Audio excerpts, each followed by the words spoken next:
Hello friends, welcome to today's video. So this is so far from the content that I usually post on here, but I felt really led to make this video, and honestly this is a huge part of my testimony and of my life, so I figured I might as well share it with you. I started working as a nurse in January 2020, the year that gives everybody horrible flashbacks, I know. I knew that from the beginning of starting nursing school, I wanted to go back to school to be a CRNA, a certified registered nurse anesthetist, which is the people who put you to sleep for surgery. And part of the requirements to go back to school was working 2 years in an ICU. So that's why I wanted to start there, just because of my future goals of wanting to go back to school. So the hospital that I got a job at offered a nurse residency program, which is basically where you're a new nurse coming in and you are doing classes and education on top of orienting in the units with other nurses. So our hospital had 3 different ICUs to choose from that you could work in: cardiovascular ICU, coronary care unit, and the medical ICU. So we would rotate between the 3 of them, and you kind of got selected based off of your personal preference, kind of like rushing for a sorority. So you would pick your top 3, like 1, 2, and 3 units that you wanted to work in the order. And then that unit would get together and be like, okay, we want this person, and this person. So like if your top choice is matched, then that's how you got matched with the ICU that you were going to work in.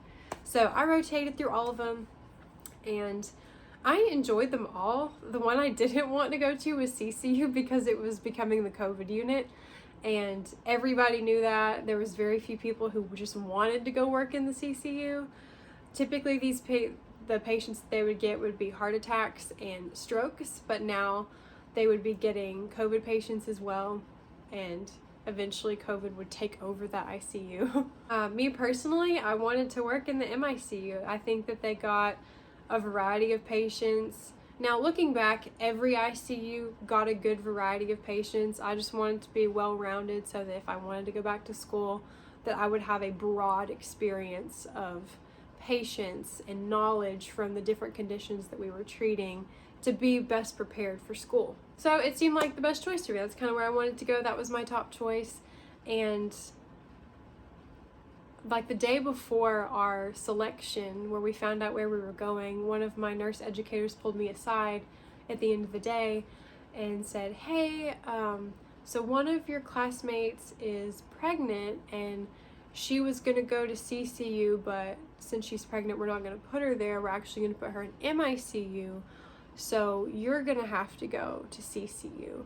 And she's like, I just want to make sure that, if we do that, you're not going to walk out. I was like, what? I was honestly kind of shocked because I didn't expect that. I didn't see that coming, but I was like, well, I'm not going to quit. I need a job. I didn't say that exactly, of course. I was like, no, I'm not going to quit. I guess I'll go to CCU. Anyway, she was like, okay. So I left and I went and sat in my car and I ugly cried.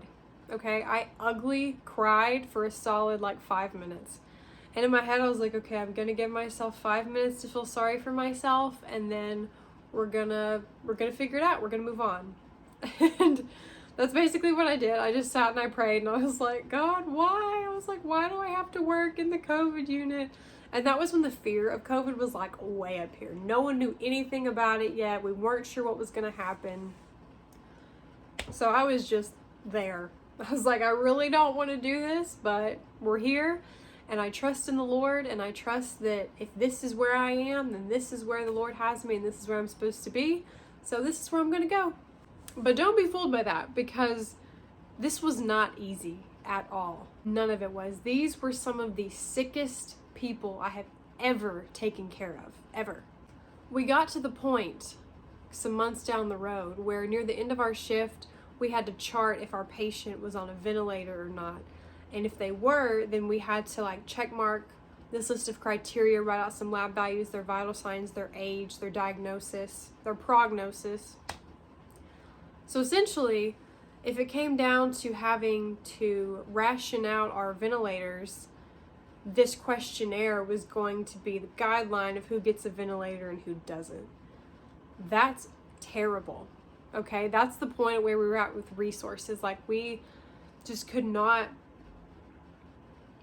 I felt like we couldn't care for these people the way that they deserved. We obviously did our best, but like the fact that we were gonna ration out ventilators because we ran out because the fact that we were gonna ration out ventilators is so sad. That many people in the hospital needed ventilators. We were short on our own supplies. We couldn't adequately take care of ourselves because we wore the same N95 mask for like 10 shifts straight. And by the way, like how you're supposed to use these, if you don't know, like you're literally supposed to take one out of the box, put it on, go in your patient's room, do your thing, come out, take it off, and you throw it in the trash. And the next time you go in the room, you get a new one. Well, we were wearing these for an entire 12-hour shift, 10 shifts in a row.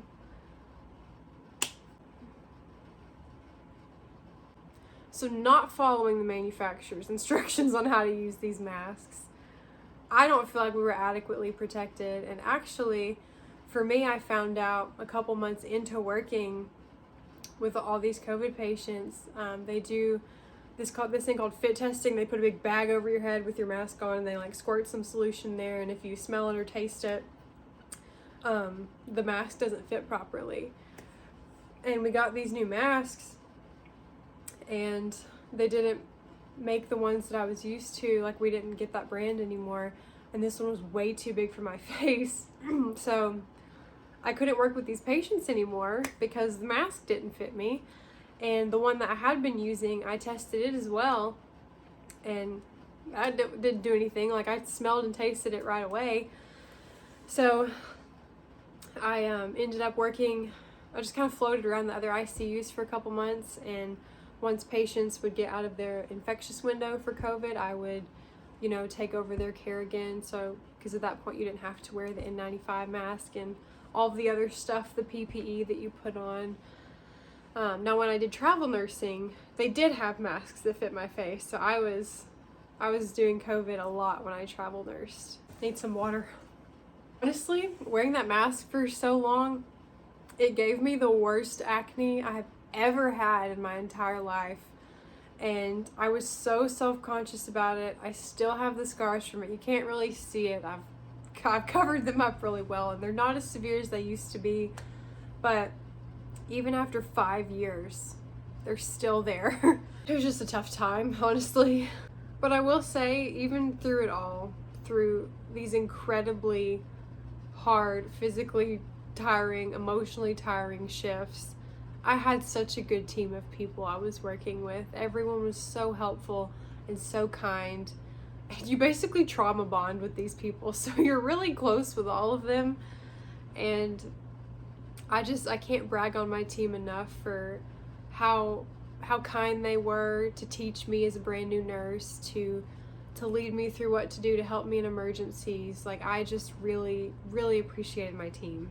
I was blessed to be able to take classes and learn about all the extra equipment and pumps that we use, like the continuous dialysis, some ECMO machines. I did balloon pumps, I did Impellas. Like, I got to do so much, and I'm really thankful that I did, because that information was so valuable, and I loved learning about that kind of thing. So it was just so great. Like, the opportunities to learn in the ICU were so good, and I learned so much while I was there. I was able to be the charge nurse on my unit, and we took, like I said, mainly heart attack patients, stroke patients, and we only did ischemic strokes. We didn't do brain bleeds yet.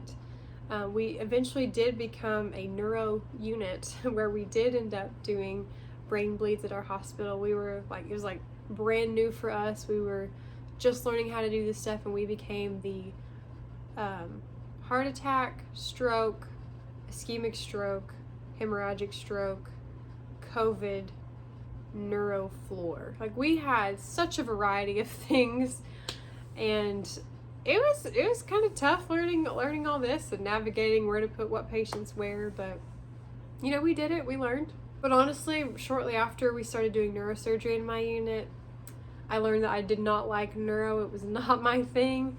So I really wanted to change. I felt burnout from working through COVID, and I was like, you know what, let me do travel nursing. let me just try it out. And my husband got to come with me because he worked remotely, so it worked out perfect for us to be able to just pick up and go. So I went to Charleston, South Carolina for my first assignment, and then Fort Lauderdale, Florida for my second. And this all happened in a 6-month period, so it was a very short-lived travel nursing career, but I had so much fun getting to live in new cities and explore different areas, try new food, meet new people, do all the activities in each. So that part was really fun. But again, just working in the ICU, I was so burnt out. And I tried everything in my power to prevent it because I'd heard about it in nursing school. I was like, I don't want to be that old, bitter, burnout nurse. And I don't want to call myself old and bitter, but I was burnt out, okay? Just like really challenging days every day just really gets to you. At least it got to me. I just got to the point where I couldn't do it anymore. And I didn't mention this before, but like every time I would go to work, like during COVID, I would cry on my way to work. I would cry beforehand, and I would cry after my shift. And I don't want to say every day, but a lot of days I would just cry. I would get knots in my stomach on my days off thinking about having to go back to work. I really had pre-shift anxiety. Like I would just wonder and worry about what my night was going to look like, if I was going to have a good, easy night, or if it was going to be tough and challenging and just on my feet, managing a lot of stressful things. I would go outside, I would exercise, I would pray, I would read my Bible. I have a great relationship with the Lord. I had a great relationship with the Lord back then. I would do everything, just get some sunshine on my face, do the things to prevent burnout, self-care, all of the things. Nothing helped. Absolutely nothing helped. Even while traveling, I still had that same feeling of just pre-shift dread. And I just thought to myself, I can't live like this. And I've seen a lot working in the ICU. I've done a lot. I have learned a lot, and I wasn't afraid of if I could handle it. It's just the fact of doing it for so long, it burns you out. I don't know how to describe it. I don't know how to explain it in any other way, but I keep looking outside because it's snowing and we hardly ever get snow here, so sorry, just a little distraction there, but it was hard. It was so hard, and I just prayed to the Lord and I said, Lord, I don't think I can do this anymore.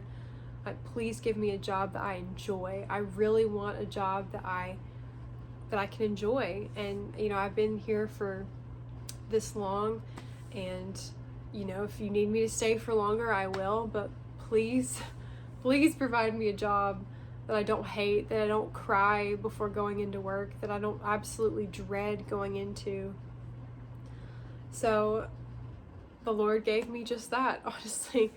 I had a friend who worked in the operating room back home where I was from, and this is while I was traveling. I just kind of remembered her. I was like, oh yeah, well, she seems to really enjoy her job in the operating room. She was at the same hospital that I was at when we first started in 2020 as a nurse resident, and she chose the operating room instead of the ICU, which looking back, I was like, man, should have started there, but here we are now. So yeah, I started applying for operating room jobs, and shortly after I got an interview and I got a job, and I haven't looked back. I don't think I will ever look back, honestly. I really enjoy my job. I work as a circulating nurse, basically meaning I work directly in the operating room during surgery. I'm not someone who's sterile or scrubbed in. I am the only person scrubbed out, so I'm not sterile, and I'm able to gather supplies. I set up the room, position the patient, check the patient in. It is a lot better in my opinion, and it is a job that I really do enjoy, so I'm very thankful that the Lord has blessed me with that. And that's kind of the story of how I got here and my story in the ICU. And I also want to say that if you are in a position or a job right now that you just really don't like, maybe you even hate, like the position I was in, just continue to pray to the Lord. to provide you with a job that you enjoy, but also continue to glorify the Lord in the position that you are at. Continue to respect your coworkers, continue to help, continue to do your job as if for the Lord and not for man, because that is what God wants us to do. If you've been in your position for 2 hours or for 20 years, the Lord has you there for a purpose. Love people well. Do not waste your time, even if it's somewhere you don't like, because time is so precious. It's something that you can never get back, so utilize your time well. Pray for those around you. Pray for God to work through you, to speak through you, to work through you, to help those who work with you to come to know Him and find the freedom that can only be found in Him. And that verse, it's like, when we are weak, He is strong, and His power shines perfectly in weakness. Let His power shine in this moment for you. Use this time to fully rely on His strength and trust in His plan and His timing for your life. If you have any questions about this video, please let me know down below, and I'll get back to you as quick as I can. I hope this was helpful. If you have other questions about working in the ICU or things that I didn't touch on, please ask, and I would love to talk to you about it. But yeah, I just wanted to share this with you and share a joyful answered prayer in my life and what the Lord has brought me through, and I know that the Lord can do anything. He can bring you through truly anything. So I'll see you in the next video. Bye.